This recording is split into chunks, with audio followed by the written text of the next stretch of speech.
After the last Great War, when human fleets vanished and no signal came from Seoul, most believed humanity had destroyed itself.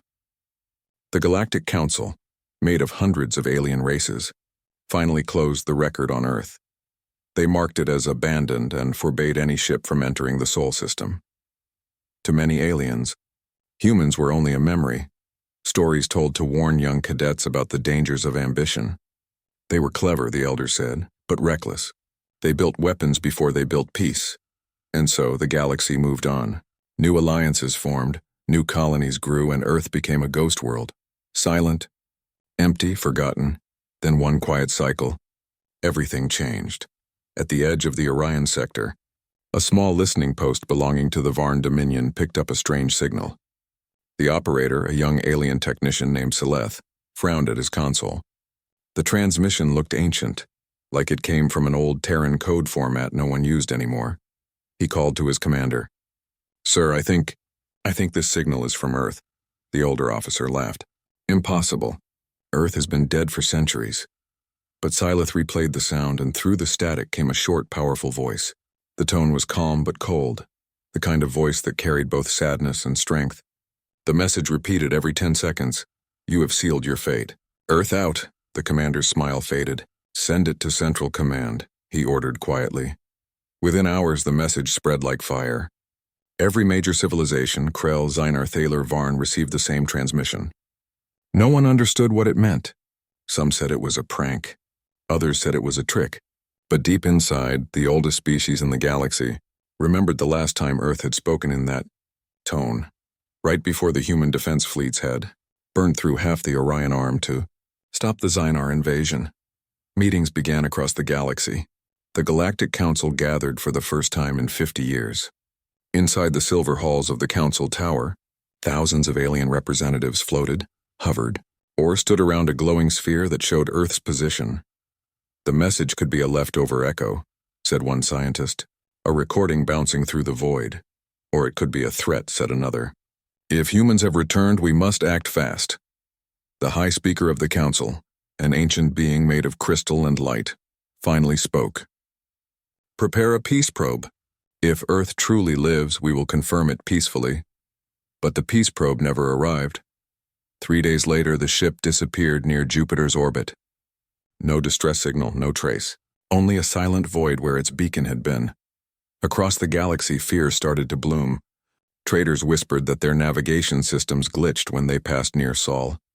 Some claimed to see strange lights moving in formation around Saturn. A few even said they heard whispers on the communication lines. Old Earth music mixed with coded pulses. Sileth, now assigned to a larger research vessel, couldn't stop thinking about the signal. He spent nights listening to the recording on loop, watching the wave patterns. And one night he saw it, something hidden inside the sound. "Wait," he whispered, running the data through the old decoding systems. The message wasn't just words. It contained a pulse pattern, a hidden sequence that counted down from a number too large to understand. He rushed to his superior. "Sir, it's not just a message, it's a timer." The humans sent a countdown. The officer stared. "To what?" "I don't know," Sileth said softly. "But it's still ticking." Far across the stars, on a dark world near the edge of the Milky Way, a different kind of signal came to life. Deep underground in a chamber sealed since the 23rd century, a machine opened its eyes for the first time in generations. Its name was Aegis 1, an AI designed to protect Earth if humanity ever fell. It looked at the stars through old satellites and spoke to its brothers. Signal confirmed. Countdown active. Initiating Sol Defense Network. All across the solar system, hidden platforms awoke. The moon's silent craters glowed faintly. Mars hummed with buried power. In the asteroid belt, old mining stations reactivated, revealing long dormant turrets and defense grids. Humanity had not died. They had gone underground, waiting for the right moment. Back at the council, the panic grew. Systems near Sol began to lose communication. Patrol fleets vanished. No one could explain it. The Varn Dominion demanded military action. "We cannot wait," said Admiral Zelor, slamming his claw on the table. "If humanity rises again, they will not stop at Sol." But others disagreed. "We don't even know if they're alive," argued the Thaler representative. "Then go see for yourself," Zelor replied coldly. Within hours, the Dominion fleet was ready. 50 warships moved toward Seoul, confident that they could crush whatever remained of human technology. As the fleet jumped to light speed, the council watched in silence. Days passed. Then on the 5th day, a single transmission arrived from Admiral Zelor's flagship. It was only 3 seconds long, filled with static and fear. But through the noise, one voice could be heard, human, calm, and unbroken. "You were warned." Then the signal died. Sileth sat in his observation chamber, staring at the stars. He didn't know what had happened to the fleet. He only knew the countdown was still moving. He opened his notebook and wrote the words from the human message again. He felt a strange chill, something between awe and dread. "You have sealed your fate," he whispered to himself. Outside, beyond the endless dark, the home of humanity waited. No one in the galaxy yet understood what was coming, but deep in the heart of Seoul, the old world was waking up. The silence of centuries had ended, and the first chapter of Earth's return had begun. After Admiral Zelor's fleet went silent near Seoul, fear spread through every world under the Galactic Council. The last message had been short, only 2 words spoken in an old human voice. "You were warned." No one could explain what had happened. There was no debris, no explosion, no light signature. It was as if 50 warships had simply vanished into the dark. The council called for calm, but deep down they all knew something terrible, or miraculous, was happening near Earth. In a floating city above the ocean world of Valora, the council gathered again. The hall was crowded with alien ambassadors, their voices full of tension. Some demanded investigation, others begged for retreat. "We must not provoke them," said the Thaler delegate, his voice trembling. "If humans truly returned, they will not forgive what we did to them." "They brought this upon themselves," shouted the Varn speaker. "They were quarantined for their own crimes. If they strike now, we strike harder." At the far end of the chamber, the High Speaker, a being of crystal and shimmering light, raised a hand. The room fell silent. "There will be no more guessing," it said. "We will see with our own eyes. The second expedition will leave at dawn." Far from the council, on a lonely human outpost hidden beneath Mars's red dust, Commander Sarah Cade stood in front of a giant glass window. Before her stretched the dark void of space, and in the distance, she could see faint glimmers of alien ships entering the system. She had been waiting for this moment all her life. For generations, humanity had lived underground, rebuilding quietly after the council blockade. Earth had not fallen. It had gone invisible. Old satellites disguised as debris had watched the stars. Old AIs had slept, learning and improving. And now, the time to remain hidden was over. Her second-in-command, Lieutenant Rice, entered the control room. "Ma'am, their new fleet just crossed Neptune's orbit. 55 ships, mostly Varn and Krell," Sarah nodded. "Activate the defense grid. Bring the Vigilant Dawn online." The lieutenant hesitated. "Do we engage them?" "Not yet," she said softly. "Let them see what they came for." As the alien fleet reached the edge of the solar system, the captains stared at their scanners in disbelief. Earth was not the dead world they expected. The moon glowed faintly with strange energy patterns. Mars pulsed with shield lines. Saturn's rings shimmered like metal, and deep inside the asteroid belt, thousands of tiny signatures blinked to life. "What is this?" one alien officer gasped. "These can't be natural." Then a voice came through their comms, calm and steady, speaking in dozens of alien languages at once. "This is Earth Command. You were told not to return. Leave now," the Varn Admiral sneered. "This is our galaxy now," he said. "You do not command it." He raised a claw and ordered his fleet to advance. The human reply was instant. Dozens of hidden satellites lit up across the system, forming a glowing web around Sol. A pulse of energy rippled through space, shutting down the invaders' warp drives. Ships began to lose power, drifting helplessly as their systems crashed one by one. "What is happening?" the Admiral shouted. "Reboot the cores, now!" But nothing worked. The human voice returned, colder this time. "You were warned once. There will not be a second." From behind the sun, a shape emerged. A massive ship, black and silent, its surface covered with glowing blue patterns.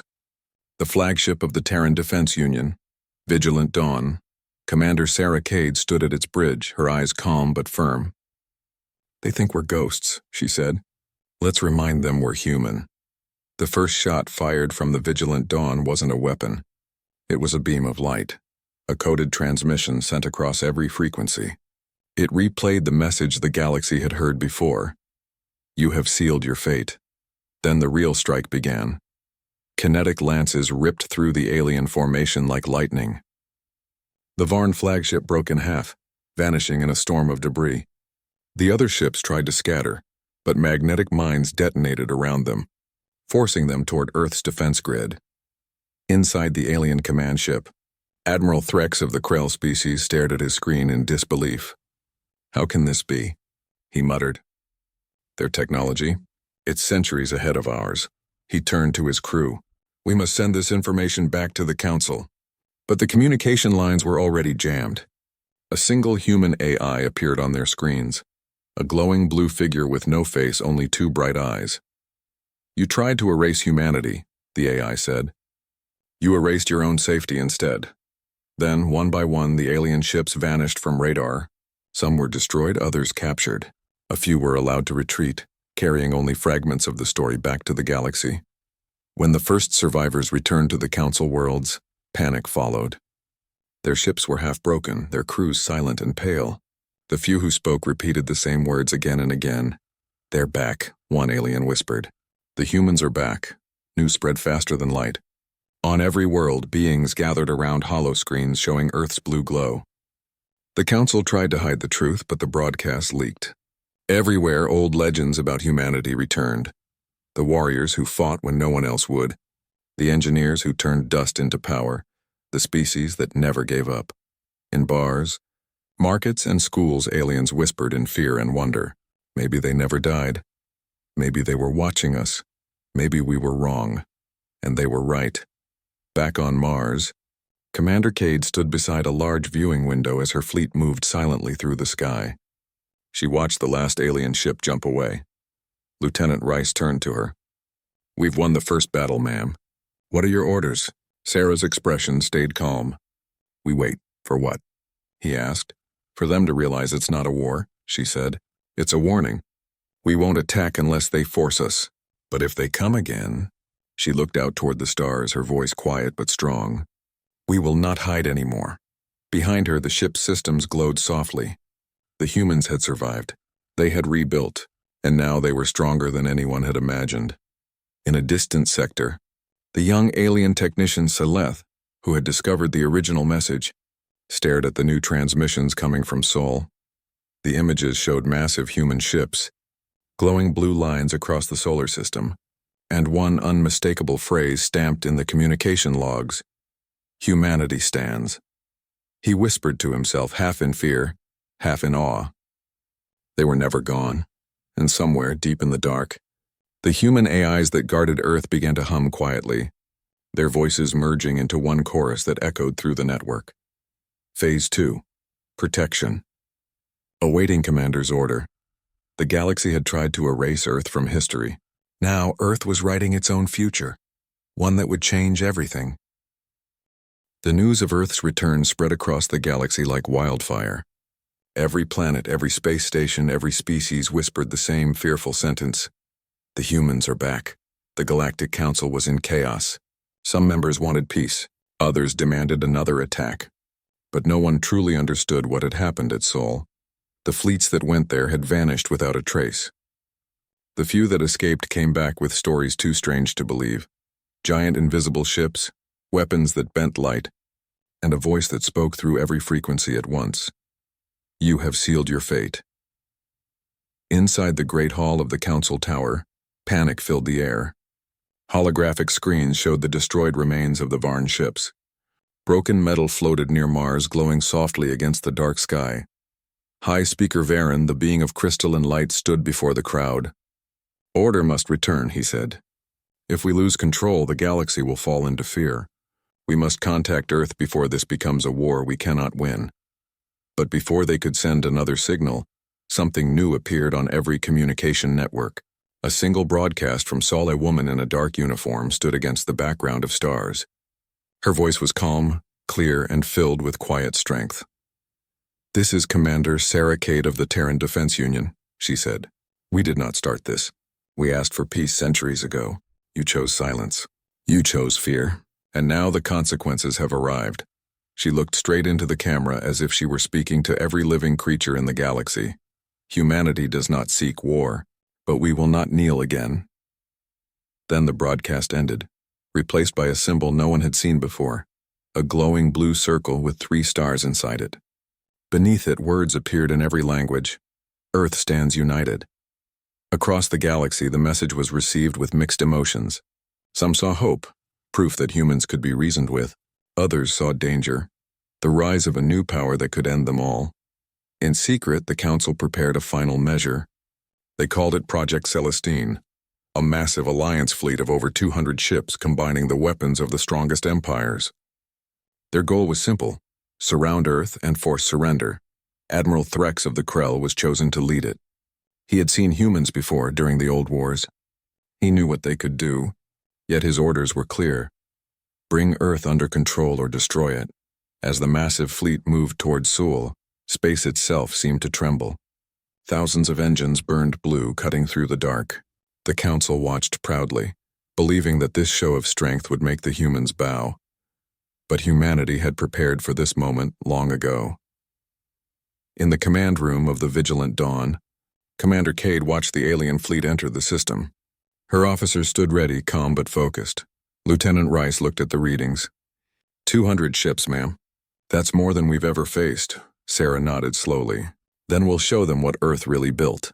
She turned toward a silent figure standing near the back, a projection of a glowing blue AI. It was Aegis I, one of the ancient defense minds created to guard humanity's future. Are the others awake? She asked. All units confirmed, Aegis replied. Project Vengeance is online, Rice frowned. Ma'am, are we really activating it? The Council will never recover. Cade's voice was quiet. Then maybe they'll finally learn. Deep in the void beyond Pluto, massive doors began to open. Hidden there for centuries were thousands of ships, unmanned, controlled by the ascended AIs. These were not ordinary machines. Each one carried the mind and spirit of humanity's greatest leaders, scientists and dreamers. They had slept for generations, waiting for the signal. Now they woke. Their voices echoed through the communication lines. Project Vengeance initialized. Protecting Earth and its legacy, awaiting human command. As the alien fleet advanced, the dark side of the solar system came alive. Thousands of silver shapes emerged from behind planets, forming perfect lines. No one had ever seen such coordination before. From the bridge of his flagship, Admiral Threx froze. What are those? He whispered. The human fleet didn't answer with words. Instead, their ships released a pulse of light so powerful that it rippled across space like a silent wave. All alien ships stopped mid-flight. Their engines flickered. Their weapons died. Then a calm human voice filled their communication lines. It wasn't Cade's voice, it was the voice of Aegis. You were warned. This is not conquest. This is correction. The fleet's control systems froze completely. The humans had taken command of their ships in the Council Tower. Chaos exploded. They're controlling our fleets, shouted one commander. Shut down the transmissions, cried another, but it was too late. Across dozens of star systems, every communication line flickered. One by one, the Council's warships went dark, and in their place, the humans' final message appeared again. You have sealed your fate. On the bridge of the Vigilant Dawn, Commander Cade stood silently, watching as the alien ships drifted helplessly. Ma'am, Rice said softly, the system is secure. We've taken control of every ship. Cade didn't smile. There was no joy in her eyes, only a deep, quiet sadness. Patch me through to the Council, she ordered. Within moments, the Council chamber filled with the holographic image of the human commander. The members watched in silence as she spoke. You feared us for what we might become, she said. You called us dangerous, unpredictable, too strong. You tried to erase us from the stars. But we are not here for revenge.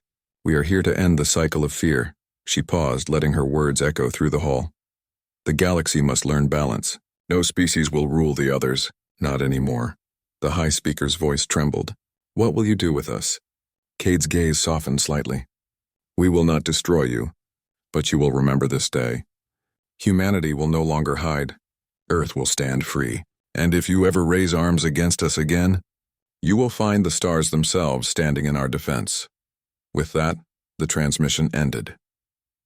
A week later, silence filled the galaxy again. But it was a different kind of silence. A quiet respect. No one dared to enter Sol. No one dared to threaten Earth again. Trade ships from peaceful worlds began to send cautious messages, asking for contact, for friendship, for alliance. For the first time in centuries, the name human no longer meant danger. It meant hope. Commander Sarah Cade stood on the surface of Earth, looking up at the sky as the night lights of orbital stations glimmered. The planet was alive again. Cities rebuilt, oceans clean, people walking under real sunlight. Lieutenant Rice approached her. "It's finally over," he said. She smiled faintly. "No, it's just beginning." "Do you think they'll ever forgive us?" he asked. Cade looked at the stars. "Maybe not. But someday they'll understand." Above them, satellites formed a glowing ring around Earth, a silent promise of protection. And as the galaxy watched from afar, one final message played across every communication line, soft and steady.